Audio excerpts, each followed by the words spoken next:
70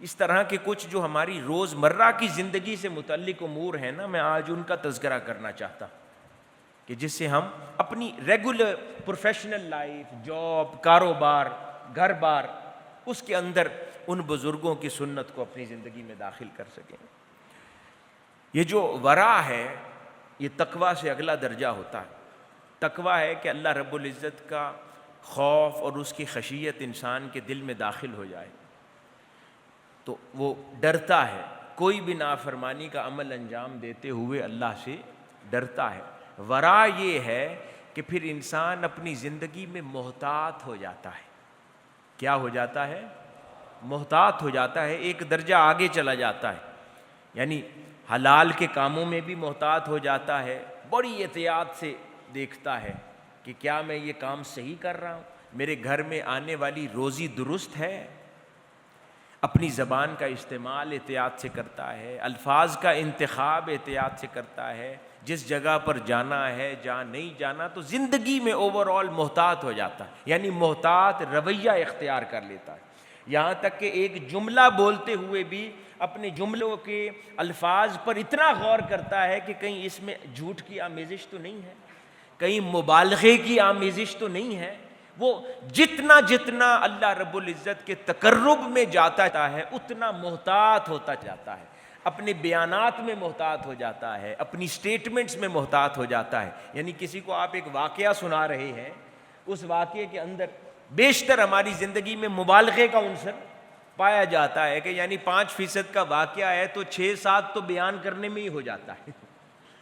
تو لیکن اللہ والا محتاط ہو جاتا ہے، وہ یعنی اگر اس کی یادداشت میں نہیں بھی ہے پورا واقعہ تو پھر وہ اتنی گنجائش جملے میں رکھ چھوڑتا ہے کہ اگر اس کی یادداشت میں کی وجہ سے کمی بیشی ہو رہی ہے تو بھی احتیاط کے زمرے میں آ جائے، تو وہ محتاط زندگی صاحب ورع ہوتا ہے۔ تو ان کے بارے میں حضرت ابو سلیمان دارانی رحمۃ اللہ علیہ فرماتے ہیں کہ ورع جو ہے وہ زہد کی ابتدا ہے، یعنی تقویٰ نیچے رہ گیا، تقویٰ کے اوپر ورع ہے اور اس کے اوپر زہد ہے۔ تو فرمایا کہ یہ جو زاہدین ہیں، صوفیاء جن کو زاہد کہتے ہیں، زہد والے، وہ ابھی پہنچے نہیں ہوتے تو انسان کا رویہ پہلے محتاط ہو جانا چاہیے ہر زندگی کے عمل کے اندر۔ اور فرماتے ہیں کہ وہ زہد کی ابتدا ہے ایسے ہی جیسے قناعت صبر کی ابتدا ہے۔ جب انسان قناعت والا ہو جاتا ہے نا، تھوڑے پہ قناعت کر لیتا ہے، ضرورت پر قناعت کرنے والا ہو جاتا ہے، تو در حقیقت یہ صبر کی ابتدا ہے۔ اسی طرح فرمایا کہ یہ جو ورع ہے یہ زہد کی ابتدا ہے۔ اب کچھ واقعات دیکھتے ہیں کہ یعنی یہ لوگ کاروبار بھی کرتے تھے لیکن اپنی ضرورت کو پورا کرنے کے لیے، نہ کہ اس میں دل لگا لیتے تھے۔ بڑی پیاری بات ہے، ایک واقعہ سنا کر آگے پھر ان بزرگوں کی روزمرہ کی زندگی کے واقعات پر چلتا ہوں۔ حضرت امام سری سقطی رحمۃ اللہ علیہ بہت بڑے تاجر تھے، بازار میں آپ کی ایک دکان تھی کپڑے کے تاجر تھے۔ تو آپ کے شیخ حضرت معروف کرخی رحمۃ اللہ علیہ ان کے ساتھ ملاقات کا واقعہ بیان کرتے ہیں کہ میں اپنے شیخ کو کیسے ملا۔ کہتے ہیں کہ ایک روز حضرت معروف کرخی رحمۃ اللہ علیہ میری دکان پر ایک یتیم بچے کو لے کر آئے۔ میں تاجر تھا، سامان بیچتا تھا، تو حضرت معروف کرخی ایک بچے کو لائے اور مجھے آ کر کہا کہ یہ بچہ یتیم ہے، اس کو پہننے کو کپڑے دو۔ وہ فرماتے ہیں میرے بھی اللہ پاک نے دل میں یہ خیال پیدا کیا، میں نے بھی کوئی سوال اور نہ کیا، فوری نئے کپڑے نکال کر اس یتیم بچے کے لیے حاضر کر دیے، اور شیخ نے اس بچے کو وہ کپڑے پہنا دیے، اور وہ اتنے خوش ہوئے کہ جاتے ہوئے فرمانے لگے کہ اللہ تمہارا دل اس دنیا سے بیزار کر دے۔ یعنی وہ اس کی نیکی پر دعا کیا دیتے جا رہے ہیں کہ اللہ تمہارا دل اس دنیا سے بیزار کر دے، اور جس مصیبت میں مبتلا ہو اللہ پاک اس سے تمہیں راحت عطا کر دے۔ تو حضرت سری سقطی رحمۃ اللہ علیہ فرماتے ہیں کہ میں اسی دن شام کو جب اپنی دکان بند کر رہا تھا اس وقت میرے دل کی حالت یہ تھی کہ مجھے دنیا سے زیادہ کسی شے سے میں نفرت نہ کرتا تھا، دنیا سے زیادہ کسی شے سے نفرت نہ کرتا تھا. یہ میرے دل کی کیفیت تھی. یعنی وہ اس ایک لمحے کی اس مرد کامل کی دعا اللہ کے حضور قبول ہو گئی، اور میں اسی دن اپنی دکان سے اٹھتے ہوئے میرا حال یہ تھا کہ میں دنیا سے نفرت کرتا تھا. تو پھر وہ فرماتے ہیں آج جو کچھ، حضرت سری سکتی فرما رہے ہیں کہ جو کچھ میرے پاس ہے وہ میرے شیخ کی اس دن کی دعا ہے، وہ دعا جس میں انہوں نے فرمایا تھا خدا تجھے دنیا سے متنفر کر دے. تو یہ اللہ والوں کی دعائیں بھی ایسی ہوتی ہیں. تو حاضرین محترم، ہم اللہ والوں سے دعائیں کرواتے ہیں کبھی کبھار دنیا کی، کہ میری دنیا اچھی ہو جائے، میری دنیا میں کاروبار اچھا ہو جائے، میری ضرورتیں پوری ہو جائیں. اصل جن کو اللہ والوں کا اللہ والا ہونا جانتے تھے، جو جن کو راز کی خبر تھی، تو وہ ان سے دنیا کی مصیبت کو اور بڑھانے کی دعا نہیں کرواتے تھے. وہ پھر ان سے کہتے تھے ایسی دعاؤں کہ اللہ دل ہٹوا دے دنیا سے، یعنی میری ضرورتیں مولا سنبھال لے اور میرا دل اس دنیا سے نکال دے. تو وہ پھر اللہ والے اس طرح کی دعائیں کروایا کرتے تھے. اب ہم کچھ بزرگان دین کی زندگی کی احتیاطوں کی بات کرتے ہیں، ان کے درجہ ورا کی. اب یہ غور سے سنتے جائیں. مقصد ان واقعات کا سننے کا یہ ہے کہ ہم اپنی زندگی میں داخل کریں ان احتیاطوں کو. زندگی میں یعنی کتنی چھوٹی چھوٹی باتوں پہ غور کرتے ہیں، آپ حیران ہوں گے سن کر. حضرت باجید بستامی رضی اللہ تعالیٰ عنہ ایک روز اپنے دوست کے ساتھ کسی جنگل میں کھڑے تھے، سفر پر تھے، تو جنگل میں پہنچے تو اپنی قمیض اتار کر دھوئی. حضرت باجید بستامی نے اپنی قمیض اتار کر دھوئی. دھونے کے بعد اپنے دوست سے مشورہ کیا کہ اس کو سکھانے کے لیے کہاں ڈالا جائے. دوست نے کہا کوئی ایک دیوار تھی پرائی، اس پر انگوروں کی بیل لگی ہوئی تھی. تو دوست نے کہا کہ یہ اس دیوار پر ڈال دیں. وہ کہنے لگے نہیں، اس کے مالک سے اجازت نہیں لی تو کیسے ڈال دیں. ہم لوگ تو چلتے پھرتے سڑک کے اوپر پرائے گھر میں سے لٹکتا ہوا پھل کا درخت ہو وہ توڑ کے کھا لیتے. کھاتے ہیں یا نہیں کھاتے؟ تو یہ در حقیقت گناہ ہے سارے. زندگی میں چھوٹی چھوٹی بے احتیاطیاں کر کے اتنا انبار نافرمانیوں کا جمع کر لیتے ہیں. ہم کہتے ہیں شاید کوئی بات نہیں، درخت لگا ہے. درخت نے کیا کہنا ہے؟ درخت کی ایک ایک ٹہنی بولے گی قیامت والے دن مجھ سے اس نے یہ فلاں شے چوری کی تھی. تو وہ کہنے لگے کہ نہیں، اس کے مالک سے اجازت نہیں لی، اس کی دیوار پر تو نہیں ڈال سکتے. پھر اس نے کہا کہ اچھا چلیں پھر آپ اس طرح کریں، یہ جو پودا لگا ہے اس پر ڈال دیں. فرمانے لگے اس پودے کی ٹہنیاں کمزور ہیں، قمیض گیلی ہے، اس کے بوجھ سے اس کی ٹہنی ٹوٹ جائے گی. اتنی احتیاط زندگی. پھر وہ کہنے لگے اچھا یہ چارہ لگا ہوا ہے اس پر بچھا دیں. فرمانے لگے چارے پر بچھا دیا تو جانوروں سے ان کا چارہ چھپ جائے گا، ہم یہ جانوروں کو تکلیف نہیں دے سکتے. اتنی احتیاط. بالآخر انہوں نے اپنی ہی کمر پر اپنی قمیض کو بچھا لیا اور سورج کی طرف رخ کر کے کھڑے ہو گئے. جب ایک پہلو اس کا خشک ہو گیا تو پھر اس کو دوسری جانب اس کو کر کے کمر پہ ہی لٹائے رکھا یہاں تک کہ وہ بھی خشک ہو گئے. خیر یہ تقویٰ اور ورع کے بڑے اونچے درجے ہیں، شاید ہم لوگ ان کو پہنچ سکیں، لیکن اس راستے پر چلنے کا ارادہ تو کر سکتے ہیں نا، کہ جتنی احتیاطیں ممکن ہوں وہاں سے آغاز تو کیا جا سکتا ہے. تو اس طرح آپ نے اپنی قمیض خشک کی. اسی طرح حضرت ابو صالح حمدون رحمۃ اللہ علیہ ایک بڑے بزرگ ہوئے ہیں، یعنی اپنی زندگی میں بھی اور ارد گرد بھی کیسی احتیاطیں رکھتے تھے. میں مثالیں دے رہا ہوں، ذرا غور کرتے جائیں. وہ اپنے کسی دوست کے پاس، اب ذرا غور کریں اس پر، اپنے کسی دوست کے پاس حضرت ابو صالح اس کے وقت نزاع بیٹھے ہوئے تھے، یعنی ان کے دوست کی روح نکل رہی تھی. اس وقت وہ اپنے دوست کے سرانے بیٹھے تھے اور اس دوست کے کمرے میں ایک دیا جل رہا تھا روشنی کا. جیسے ہی ان کے دوست کا وصال ہو گیا تو اسی وقت حضرت ابو صالح نے وہ دیا بجھا دیا. حضرت ابو صالح نے وہ دیا بجھا دیا تو اور لوگ بھی بیٹھے تھے، انہوں نے کہا حضرت یہ کیا کیا آپ نے، ابھی باقی معاملات بھی کرنے ہیں تو آپ نے اندھیرا کر دیا۔ وہ کہنے لگے کہ کوئی اور بازار سے جا کر میں یا تم دیا لے کر آئیں اپنی جیب سے تو اب وہ جلے گا، کیونکہ اس دیے کا جب تک یہ زندہ تھا اس میں پڑے تیل کا یہ مالک تھا، جس لمحے اس کی آنکھیں بند ہو گئی ہے اب اس کا وارث اس تیل کا مالک ہے جو یہاں موجود نہیں ہے، اس کی اجازت کے بغیر ایک قطرہ اور تیل کا جلانا حرام ہے۔ ہاں ہم دوست بیٹھے ہیں، اب اس کے وارث جو یہاں موجود نہیں ہے اس کا تیل نہیں جلے گا، اب ہم میں سے کوئی جا کر بازار سے تیل لے آئے تو وہ بھلے جلا لو۔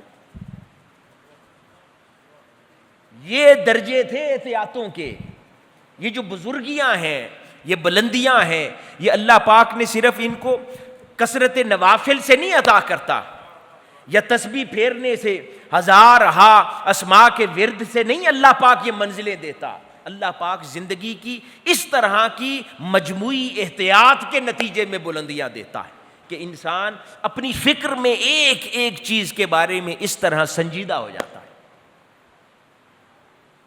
لین دین کے معاملات میں، یہاں تک کہ ہم دفتروں میں کام کرتے ہیں، جابز کرتے ہیں اور بے احتیاطیاں برتتے ہیں، چائے کی پیالی پینی ہے، ہمارے حق کی نہیں ہے ہم وہ پی لیں گے، کسی کی شے ہے بغیر اجازت کے استعمال کریں گے دفتروں، یعنی چھوٹی چھوٹی بے احتیاطیوں کے نتیجے میں اللہ رب العزت کی قربت کا سفر دور ہوتا چلا جاتا ہے۔ یہ صرف سوچ کا نظریہ ہے جس کو ہمیں بدلنے کی ضرورت۔ ایک اور اللہ والے ہیں امام نخعی رحمۃ اللہ علیہ، وہ فرماتے ہیں بڑی عجیب بات، سواری کے لیے ایک جانور کرائے پہ لیا کسی ایک طرف جانے کے لیے، یعنی اتنی احتیاط ہے، میں خود یہ پڑھ کر چونک گیا، اتنی احتیاط زندگی میں، اور ہم لوگ کتنی بے احتیاطی کرتے ہیں۔ یعنی ایک جانور کرائے پہ لیا کسی طرف جانے کے لیے، اور وہ اس پر سواری کر کے جا رہے تھے کہ آپ کے ہاتھ میں جو چھانٹا جانور کو چلانے کے لیے، وہ چھانٹا گر گیا، تیز جاتے ہوئے زمین پر گر گیا، اور جتنی دیر میں اس گھوڑے کو روکا جاتا جانور کو، وہ کافی آگے چلا گیا،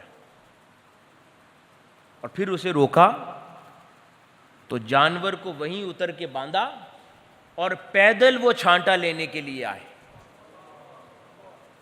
آپ کے ساتھ ایک شخص تھا، اس نے پوچھا کہ حضرت یہ کیا ہے؟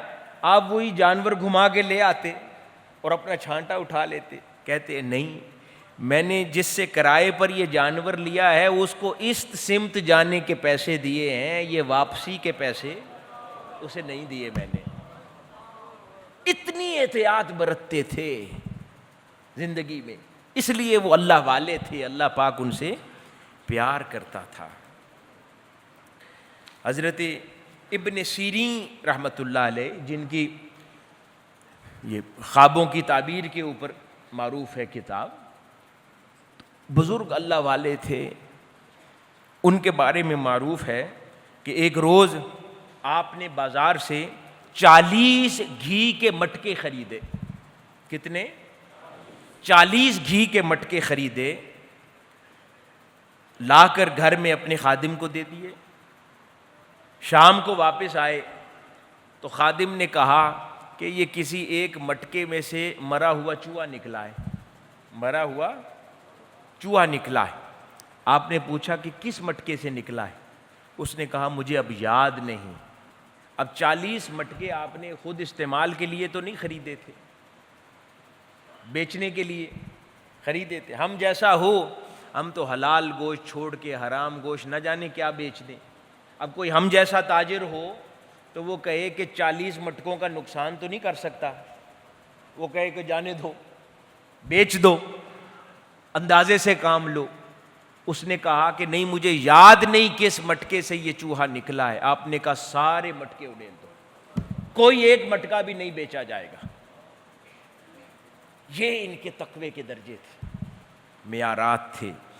ایک اور بڑا عجیب واقعہ ہے حضرت بایزید بسطامی رحمۃ اللہ علیہ کا ہی، کہ ایک دن آپ نے اپنے سفر کے دوران کسی ایک شہر سے کچھ بیج خریدے، بیج خریدے کسی چیز کے، اور وہ بیج کہیں رستے میں استعمال فرمائے، اور پھر دور مسافت طے کر کے آپ کا اپنا گھر تھا دوسرے شہر میں، آپ اس گھر میں تشریف لائے، بستام تشریف لائے دور سے، اور جب وہ پوٹلی کھولی تو ان بیجوں کے اندر 2 چونٹیاں بھی تھیں، ان بیجوں کی تھیلی میں 2 چونٹیاں بھی تھیں، اور آپ کیونکہ بیج سواری سے لے کے اترے تھے، آپ سمجھ گئے کہ چونٹیاں میرے ساتھ آئی ہیں، یہاں پیدا نہیں ہوئیں۔ تقویٰ کا درجہ اور ورا کا عالم یہ تھا کہ آپ اس تھیلی کو اٹھایا اور ان چونٹیوں کو چھوڑنے کے لیے آپ واپس اسی شہر تشریف لے گئے۔ اللہ اکبر! کہ نہ جانے یہ اپنے خاندان سے بچھڑی ہوں گی اور پرائے شہر میں آ گئی ہیں، میں ان کو واپس ان کے شہر میں چھوڑ دوں جہاں سے ان کو میں لے کر آیا۔ اس طرح چھوٹی چھوٹی باتوں کے بارے میں یہ سوچنے والے اللہ والے تھے، اس لیے یہ اللہ والے تھے۔ ان کا سوچنا، ان کا دل، ان کے جذبات ہم جیسوں سے بڑے جدا تھے، چھوٹی چھوٹی چیزوں کے بارے میں سوچتے تھے، اس لیے اللہ پاک نے ان کو یہ درجے دے دیے تھے۔ حضرت امام اعظم ابو حنیفہ رضی اللہ تعالی عنہ کی بات کریں، بڑا معروف ہے، جس شخص کو آپ قرض دیتے تھے، کوئی شخص آپ سے قرض لینے آیا اور کسی کو آپ نے پیسے بطور قرض دے دیے، تو جس شخص کو قرض دیا ہوتا تھا اس کے مکان کے سائے میں بھی نہیں کھڑے ہوتے تھے۔ ہم تو جس شخص کو قرض دیا ہو نا تو 10 بار اس کے گھر کے چکر لگائیں گے، اس کے گھر میں کھانا بھی کھا کے آئیں گے، چائے بھی پیئیں گے، کیونکہ وہ ہمارا دیندار ہے، کیونکہ ہمارا دیندار ہے۔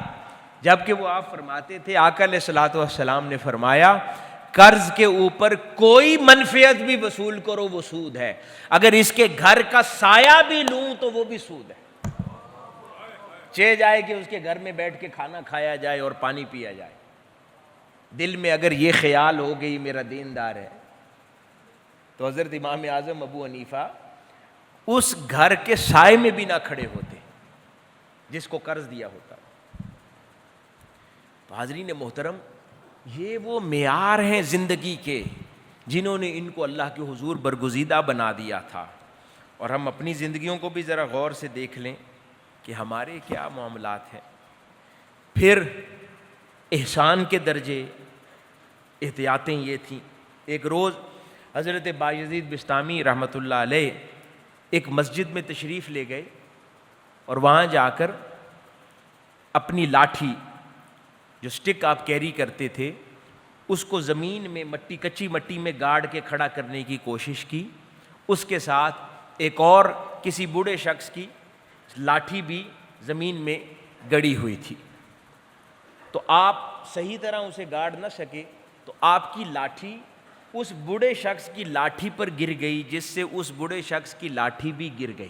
وہ بوڑھا شخص نماز پڑھ کے باہر نکلا، اسی لمحے نکل رہا تھا، آپ کو موقع نہ ملا کہ اس کی لاٹھی اٹھا دیں، تو اس کو اپنی لاٹھی جھک کر اٹھانی پڑی۔ صرف اتنی سی بات پر ہم اپنی رویوں کو دیکھیں، صرف اتنی سی بات پر کہ میری انجانے میں لاٹھی گرنے کے نتیجے میں اس بوڑھے کی جو لاٹھی گری اور وہ جھک کے اسے اٹھانی پڑی، آپ معافی مانگنے اس کے گھر پہنچ گئے کہ اے بوڑھے انسان، تجھے میری وجہ سے جھکنا پڑا۔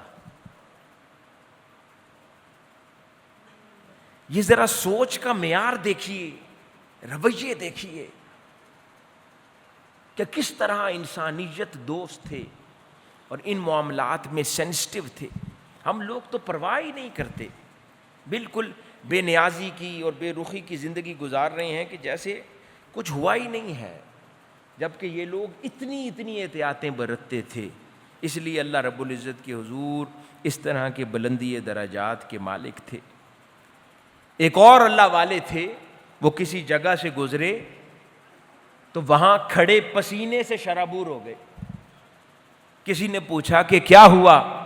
کہنے لگے اس مقام پر میں نے اللہ کی ایک نافرمانی کی تھی، وہ یاد آ گئی، تو پسینے سے شرابور ہو گیا۔ پوچھا کہ کیا نافرمانی کی تھی؟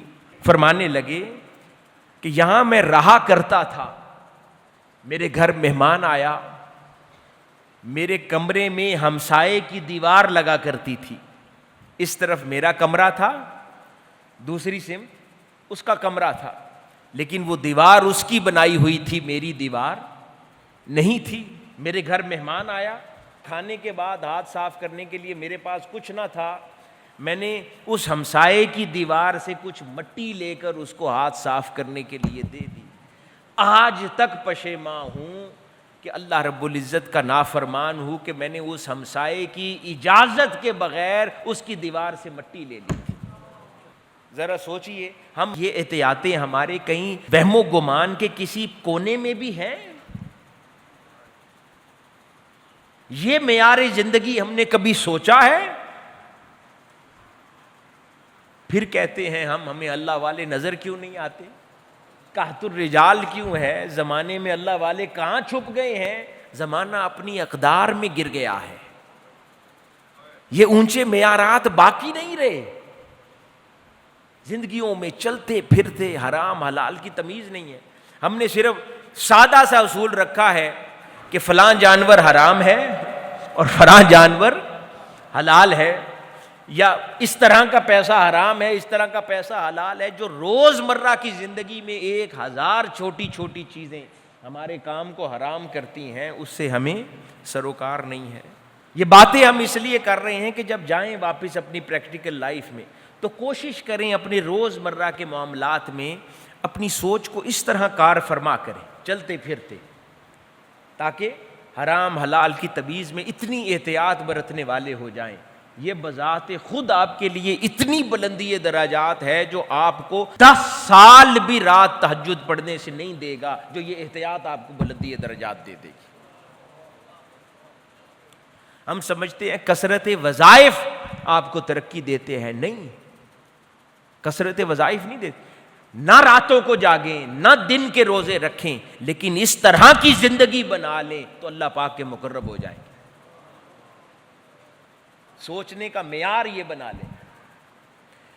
حضرت ابراہیم بن ادم رضی اللہ تعالیٰ عنہ فرماتے ہیں کہ میں بیت المقدس میں ایک رات قبۃ الصخرہ، وہ جو گولڈن ڈوم ہے نا، قبۃ الصخرہ، جہاں سے آقا علیہ الصلوۃ والسلام نے معراج کا سفر فرمایا تھا، اس کے نیچے سویا تو میں نے رات کو خواب میں دیکھا کہ 2 فرشتے اترے ہیں اور ایک فرشتہ دوسرے سے بات کر رہا ہے کہ یہ ابراہیم بن ادم ہے؟ اس نے کہا ہاں ابراہیم بن ادم ہے۔ اچھا یہ وہی ہے کہ جس کا درجہ اللہ رب العزت نے آج 1 کم کر دیا؟ اس نے کہا ہاں یہ وہی ہے۔ دوسرے نے پوچھا اس کا درجہ کیوں کم کر دیا؟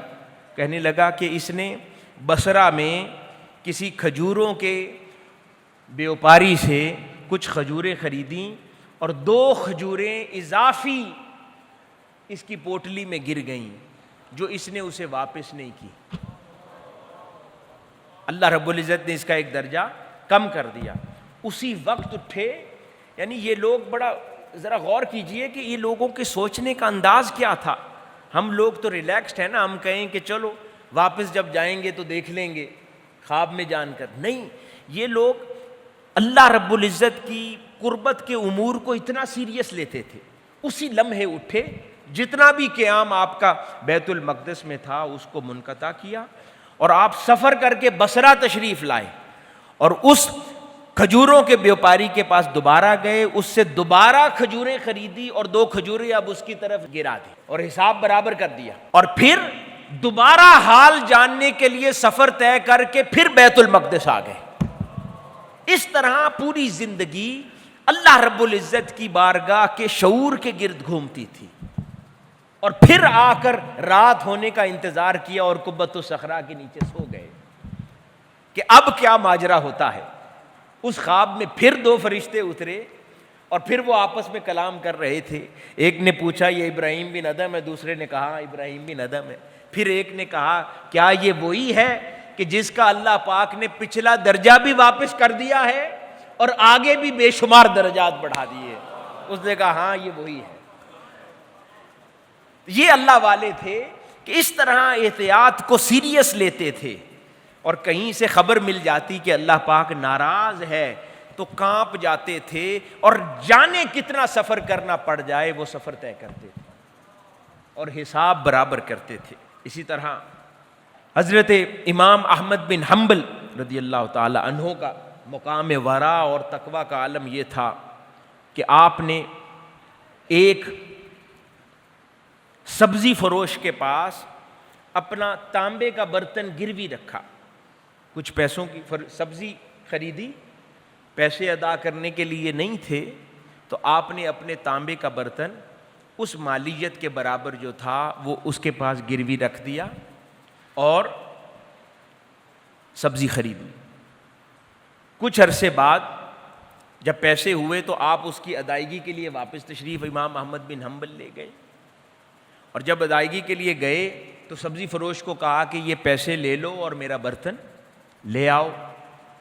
وہ سبزی فروش 2 برتن ایک طرح کے اٹھا کے لے آیا۔ اس نے کہا کہ دیکھ لیں اس میں سے کون سا ہے۔ انہوں نے کہا مجھے تو اس طرح یاد نہیں ہے۔ اس نے کہا پھر مجھے بھی یاد نہیں ہے۔ اب کنفیوژن ہو گئی۔ اب ہم جیسا کوئی شخص ہو وہ اس میں سے جو سب سے صاف ستھرا نظر آ رہا ہوگا وہ کہے گا یہ میرا ہے۔ اس وجہ سے ہمارے یہ حال بھی ہیں۔ انہوں نے کہا تھوڑی دیر دیکھتے رہے، نہ سمجھ آیا کہ میرا برتن کون سا ہے، اس کو پیسے بھی پکڑائے اور کہا یہ دونوں برتن بھی تمہارے ہیں، کیونکہ مجھے اب سمجھ نہیں آ رہی کہ میرا کون سا ہے۔ میری زندگی میں احتیاط کا تقاضا یہ ہے کہ میں اب سبھی چھوڑ دوں۔ یہ وہ سیدنا ابو بکر صدیق رضی اللہ تعالیٰ عنہ کا قول سمجھ آتا ہے کہ 70 قسمیں حلال کی ہم شبہ پیدا ہونے کی وجہ سے چھوڑ دیتے تھے، جو امام احمد بن حنبل نے کیا کہ اب کیونکہ سمجھ نہیں آ رہی کہ میری شے اس میں سے کون سی ہے، سب کچھ چھوڑ دیا۔ کیا ہم ایسی احتیاط زندگی میں داخل کر سکتے ہیں؟ اگر کر لیں تو کیا ہی بات ہے۔ اسی طرح حضرت امام احمد بن حنبل کے بارے میں ہی ایک اور معروف قول ہے۔ ایک صاحبزادے آپ کی حیات میں ہی جج تھے، قاضی تھے علاقے کے، یعنی سرکاری ملازم تھے۔ امام احمد بن حنبل کے ایک صاحبزادے، جتنا زمانہ، اب ذرا معیار دیکھیں، جتنا عرصہ آپ کے صاحبزادے جج کی کرسی پر فائز رہے، وہ سارا زمانہ امام احمد بن حنبل نے ان کے گھر سے کبھی پانی کا گلاس بھی نہ پیا، پانی کا گلاس بھی نہ پیا۔ لوگ پوچھتے تھے کہ آپ بیٹے کے گھر سے پانی کیوں نہیں پیتے، کیا آپ کو اندیشہ ہے کہ خدا نہ خواستہ یہ حرام کماتا ہے؟ فرمایا نہیں، حرام نہیں کماتا ہوگا، لیکن یہ جس کرسی پر بیٹھا ہے اور بادشاہ نے اس کو اتنا عرصہ بٹھا رکھا ہے تو یہ ہو نہیں سکتا کہ بادشاہ کے ہر جائز ناجائز مانے بغیر اتنا عرصہ اس کرسی پر سلامت رہ جائے۔ تو بھلے پیسے کی شکل میں حرام نہ لیا ہو، لیکن ہو سکتا ہے کہ بادشاہ کا کچھ غلط مانا ہو جس کی وجہ سے اگر اس کی روزی حرام ہوئی تو امام احمد بن حنبل اس سے ایک لقمہ یا پانی کا گھونٹ بھی نہیں لینا چاہتا۔ اس کے برعکس ہماری زندگی کے معیارات کیا ہیں؟ تو جن کے تقویٰ کے معیار یہ تھے، اللہ رب العزت نے ان کو پھر یہ درجات بھی ویسے ہی دے رکھے تھے۔ حضرت بشر حافی رحمۃ اللہ علیہ، آپ نے فرمایا کہ صرف تقویٰ کا معیار یہ نہیں ہے کہ تم حرام لے کر خرچ نہ کرو، فرمایا اپنے حلال میں سے بھی فضول خرچی نہ کرو، وہ بھی تمہیں تقویٰ کے درجے سے گرا دے گی۔ حرام تو چھوڑ دو نا، اپنے حلال میں سے بھی جس خرچ کی ضرورت نہیں اس کو اپنے اوپر خرچ نہ کرو، تاکہ وہ بھی تمہیں کہیں تقویٰ اور احتیاط کے درجے سے نیچے نہ گرا دے۔ یہ معیار تھے اللہ والوں کے۔ آئیے کچھ اور واقعات سنتے ہیں۔ کاروباری حضرت سیدنا مالک بن دینار رضی اللہ تعالی عنہ جلیل القدر اہل اللہ میں سے ہوئے۔ آپ ارشاد فرماتے ہیں کہ اللہ رب العزت نے بنی اسرائیل پر قحط سالی مسلط فرما دی، اور وہ بنی اسرائیل اللہ رب العزت کے حضور دعا کے لیے اپنے نبی کے پاس آئی کہ اللہ سے دعا کریں اور یہ قحط سالی دور ہو جائے. اللہ کے نبی نے دعا کی. اب یہ پاکستان کے حال ذرا سوچ لیں اس پر. اللہ کے نبی نے دعا کی, وہ دعا پوری نہ ہوئی اور قحط سالی دور نہ ہوئی. یعنی اللہ کے نبی کی کبھی کوئی دعا ٹلتی نہیں ہے, مؤخر ہو گئی. اس پر اللہ رب العزت نے اپنے نبی کو وحی فرمائی, اور وحی فرما کر ارشاد فرمایا کہ لوگوں کو بتا دو کہ میری بارگاہ میں پیش ہونے والے تمہارے جسم گندے ہیں, میری بارگاہ میں تمہارے اٹھنے والے دعا کے ہاتھ گناہوں سے اٹے ہوئے ہیں, لوگوں کے خون سے بھرے ہوئے ہیں, اور تمہارے پیٹوں میں حرام ہے. اللہ رب العزت کیوں تمہاری دعا سنے؟ اللہ رب العزت یعنی تمہارے ہاتھ معصوموں کے خون سے رنگے ہیں, تمہارے پیٹ میں حرام ہے, اور تمہارے جسم گناہوں سے اٹے ہوئے ہیں. اللہ رب العزت اس لیے تمہاری دعا نہیں سنتا. آج اب پاکستان کے حالات پر ذرا غور کریں کہ قوم ہو, ہاتھوں پہ ثانیہ ماڈل ٹاؤن جیسے شہیدوں کا لہو ہو, اور 9 سال تک کوئی ان کو انصاف دینے کے لیے کوئی ادارہ آمادہ نہ ہو, کوئی شخص آمادہ نہ ہو, اور اس کے باوجود پھر ہم بیٹھ کر فقط دعائیں کرتے رہیں کہ اللہ پاک قوم کی تقدیر بدل دے. اس قول کی روشنی میں اللہ پاک اس قوم کی تقدیر نہیں بدلتا جس قوم کے ہاتھ معصوموں کے خون سے رنگے ہوں, اور کوئی قوم, کوئی ادارہ, کوئی طبقہ ان کو 9 سال بھی گزرنے کے باوجود انصاف دینے پر آمادہ نہ ہو.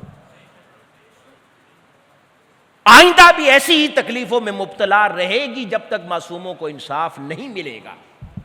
یہ عذاب الہی ہے جو اللہ پاک ظالموں پر اتارتا ہے. اور پھر گناہ ہے, پیٹوں میں حرام ہے, جس کو صرف وہی حرام خوری نہیں کرتا جس کا حرام پر ہاتھ نہیں پڑا, باقی ہر کوئی حرام خوری کرتا ہے. کوئی پیسے لے کے, کوئی کیش میں, کوئی کائنڈ میں حرام خوری کرتا ہے, کوئی فیورٹزم ہے, کہیں کوئی منفیت دوسری لیتا ہے, کوئی فیورز لیتا ہے. طرح طرح کی اقسام ہے حرام خوری کی, سب حرام خوری ہی ہے. اور اس سے نتیجے میں انسان کے پیٹ میں حرام بھر جاتا ہے, تو پھر انسان کہتا ہے میری عبادت قبول نہیں ہوتی, میری دعا قبول نہیں ہوتی, اللہ رب العزت کے حضور تقرب نصیب نہیں ہوتا. کہاں سے نصیب ہو؟ حاضرین گرامی, بزرگوں کی احتیاط کا ایک واقعہ. اور ایک اللہ والے تھے, انہوں نے گندم کی خریداری کی تاجر تھے, اور پورا شپ بھر کے بصرہ میں اپنے ایک خادم کو بھجوایا کہ جیسے ہی میرا یہ شپ بصرہ پہنچے, یا جو بھی شہر جہاں تک شپ جاتا تھا, یہ گندم سے بھرا ہوا اجناس کا شپ جب وہاں پہنچے تو فی الفور اسی دن یہ سارا گندم فروخت کر دینا بازار میں. اپنے خادم کو جو وہاں پر ان کی کمپنی کا امپلائی ہوگا اس کو خبر دی. وہ جب بازار میں وہ بندہ گیا, اس کو تاجروں نے کہا کہ اب واپس خط و کتابت کیا کرو گے اپنے مالک کو, تو جمعے تک اس کو مؤخر کر لو, تو جمعرات کو اس کا ریٹ بڑھنے والا ہے تو اس کو ہولڈ کر لو, تو جمعہ کو بیچنا تو تمہارا مالک بھی خوش ہو جائے گا, زیادہ منافع ہوگا, اس کو نفع مل جائے گا. اس نے جمعے تک روک لیا, اور جمعہ کو اس کو اچھا نفع ملا, اور اس نے اپنے مالک کو خط لکھا, تو یہ سوچ کر کہ میرا مالک خوش ہوگا. اس کے مالک نے جب خبر پڑی تو اس کو جواب دیا, اس نے کہا تمہارا ستیہ ناس ہو, مجھے تباہ کر دیا, مجھے برباد کر دیا. یعنی سوچ کا معیار دیکھیں کہ منافع زیادہ ملنے پر خوش نہیں ہوا, اس نے کہا کہ تو نے میری آخرت برباد کر دی, تو نے میرے مال کے ساتھ اتنے دن تک ذخیرہ اندوزی کی, تو نے مال روکی رکھا, اور آقا علیہ الصلوۃ والسلام کے امتیوں سے ان کی خوراک کو دور رکھا. تیرا بیڑا غرق ہو جا. اب میری سزا یہ ہے کہ جو تو نے نفع کمایا ہے وہ بھی اور میرا اصل بھی سب خیرات کر دے. اب اللہ کے حضور میں دعا کرتا ہوں کہ میرا مولا مجھے معاف کر دے. اس طرح وہ زندگی میں احتیاطوں کی طرف دھیان رکھتے تھے کہ کہیں اتنی سی نافرمانی نہ ہو جائے. غلطی بھی کسی نے کی لیکن اس کا خمیازہ کہا نہیں یہ منافع نہیں لے سکتا, یہ اتنے دن تو نے ذخیرہ اندوزی کی ہے. ہم لوگ اس کو بڑی عام سی بات سمجھتے ہیں, 3-4 دن مال کو روک لیں پھر بیچ دیں گے پروفٹ زیادہ ہوگا, اور ہمارے نزدیک وہ حلال ہے. جبکہ یہ بزرگ اتنی احتیاط برتتے تھے, ان کے نزدیک یہ حلال نہیں ہوتا تھا. ایک اور بڑا عجیب واقعہ, ایک اللہ والے تھے بزرگ, انہوں نے ارشاد فرمایا, بزرگوں کی کتب میں روایت ہے یہ, وہ فرماتے ہیں 100 درہم کی چوری, یہ غور سے سنیں, 100 درہم کی چوری کا اتنا گناہ نہیں ہے جتنا کھوٹے سکے چلانے کا گناہ ہے. یعنی جعلی نوٹ چلانے کا. آج کے دور میں جعلی نوٹ کر لینا کہ 100 درہم کی چوری کا اتنا گناہ نہیں ہے جتنا جعلی نوٹ یا جعلی سامان بازار میں بیچ دینے کا. کوئی بھی جعلی سامان ہو اس کو بیچنے کا گناہ ہے. آگے بڑی عجیب بات کی, رونگٹے کھڑے ہو جاتے ہیں. انہوں نے کہا کہ اس چوری کا تو اتنا ہی گناہ ہے نا کہ جتنی تو نے چوری کی اور تو نے وہ 100 درہم کھا لیا, بس اس کا ایک مقررہ گناہ تھا وہ تیرے حساب میں لکھا گیا. اب وہ تجھے توبہ سے اللہ پاک معاف کرے یا اس کا کفارہ دے, جو بھی کرے, وہ ایک محدود گناہ تھا, وہ مقرر لکھا گیا. لیکن فرمایا یہ جو جعلی نوٹ ہے یا جعلی مال بازار میں بیچا, وہ جب تک بازار میں وہ بکتا رہے گا تجھے مسلسل گناہ ملتا رہے گا. وہ جعلی شے جو تو نے بازار میں چلا دی ہے, اب جب تک جتنے ہاتھوں میں بکتی رہے گی ہر دن تجھے نیا اور تازہ گناہ ملے گا. 200 سال تک بھی اگر وہ چیز ختم نہیں ہوتی اور وہ بکتی رہتی ہے ایک ہاتھ سے دوسرے ہاتھ, تو وہ تجھے گناہ ہی دیتی رہے گی. یہ کنسٹرکشن کا کام کرنے والے حضرات اس کو غور سے سنیں کہ جب غلط چیز تعمیر کر بطور مکان ٹھیکیدار اکثر یہ کام کرتے ہیں, اس میں سیمنٹ کم لگاتے ہیں, سریا ناقص لگاتے ہیں, اینٹیں غلط لگاتے ہیں اپنے 4 پیسے بچانے کے لیے. یہ اللہ والے فرما رہے ہیں کہ وہ خدا کا خوف کرو, یہ ناقص اور غلط مال تو نے بیچا, ایک بار کا گناہ نہیں ہے, جب تک وہ گھر قائم رہے گا اور بکتا رہے گا بار بار تیرے حصے میں گناہ لکھا جاتا رہے گا. تو دنیا سے جا بھی چکا ہوگا, وہاں پر کہیں آخرت میں بیٹھا ہوگا, اچانک ایک صندوق آئے گا نئے گناہوں کا بھرا ہوا, تو چونک جائے گا کہ یہ تو میں دنیا میں زندہ بھی نہیں ہوں, یہ اب کہاں سے گناہ آئے ہیں. وہ کہے گا جو تو نے مال بیچا تھا وہ پھر کسی کو فروخت ہوا ہے, تجھے تازہ گناہ میسر آیا ہے. یہ احتیاطیں ضروری ہیں. حاضرین گرامی, ایک اور بڑا عجیب واقعہ حضرت سیدنا یونس بن عبید بصری رحمۃ اللہ علیہ کا ہے. وہ بھی تاجر تھے. کیونکہ ہم عموماً بیشتر زندگی میں جاب کرتے ہیں, بزنس کرتے ہیں, اس لیے میں نے چاہا کہ آج ویسے واقعات سناؤں جن کو ہم اپنی سادہ زندگی سے ریلیٹ کریں کہ کیسی احتیاط چاہیے. وہ تاجر تھے, وہ بھی کپڑوں کا کاروبار کرتے تھے, وہ جبے بیچتے تھے. آپ کے پاس 2 قسم کے جبے تھے, ایک 200 درہم کا اور ایک 400 درہم کا. کوالٹیز کا فرق تھا. ایک دن نماز کا وقت ہوا, آپ نے اپنے بھتیجے کو دکان پر بٹھایا اور کہا کہ میں نماز پڑھ کے آتا ہوں, پیچھے کوئی گاہک آئے تو دیکھ لینا. اتنی دیر میں کوئی بدو دیہاتی آیا اور اس نے آ کر اسے کہا کہ مجھے 400 درہم والا جبہ دکھاؤ. اس کے بھتیجے نے اسے 200 درہم کا جبہ دکھایا. اس کو وہ پسند آ گیا اور اس نے 400 درہم قیمت ادا کی. اور وہ واپس جا رہا تھا تو وہ شیخ واپس آ رہے تھے نماز پڑھ کے. انہوں نے اس کے ہاتھ میں اپنا جبہ پہچان لیا تو پوچھا یہ کتنے کا خریدا ہے. یہ دیکھیں کتنی زندگی میں احتیاطوں والے لوگ. ہم جیسا بندہ ہو نا وہ کہتا ہے چلو 4 پیسے آئے ہی ہیں نا, گیا تو کچھ نہیں. اس لیے کچھ آتا نہیں ہے ہمارا, صرف جاتا ہی جاتا ہے اللہ کے حضور. تو وہ انہوں نے پوچھا کتنے کا لیا ہے جبہ. اس نے کہا 400 کا.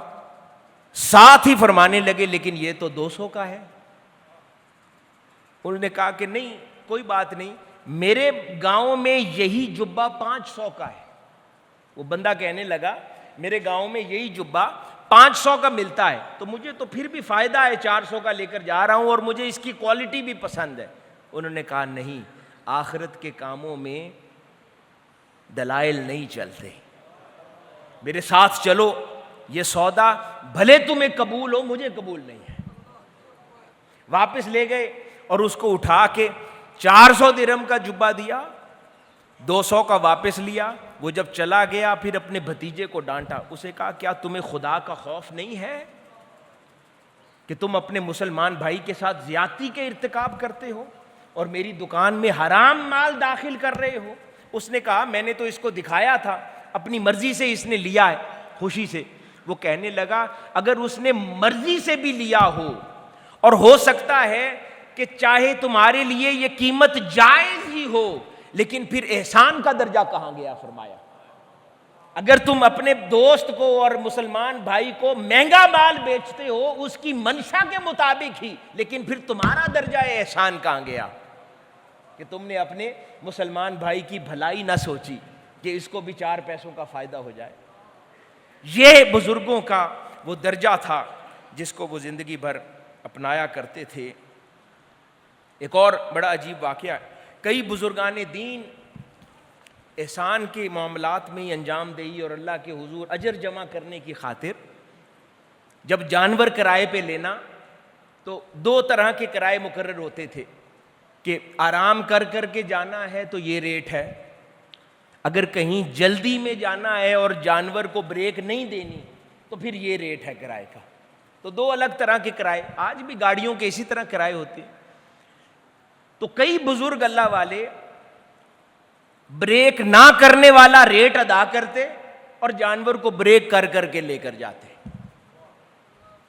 وہ کہتے کہ پوری ادائیگی کروں اور اب اس جانور پر جو احسان کروں گا وہ نیکی میرے حصے میں لکھی جائے گی. یعنی اس طرح نیکیوں کی خاطر بڑھ چڑھ کے حصہ لینے والے اور یہ لوگ تھے. سیدنا ابو درداء رضی اللہ تعالیٰ عنہ کا اونٹ مر گیا, اپنے مرے ہوئے اونٹ سے مخاطب ہو کے کہہ رہے ہیں اے اونٹ اللہ کے حضور میرے لیے جھگڑا نہ کرنا, میں نے عمر بھر تیرے پر کوئی سختی نہیں کی. اس طرح ڈرنے والے لوگ اور احتیاطیں کرنے والے لوگ تھے.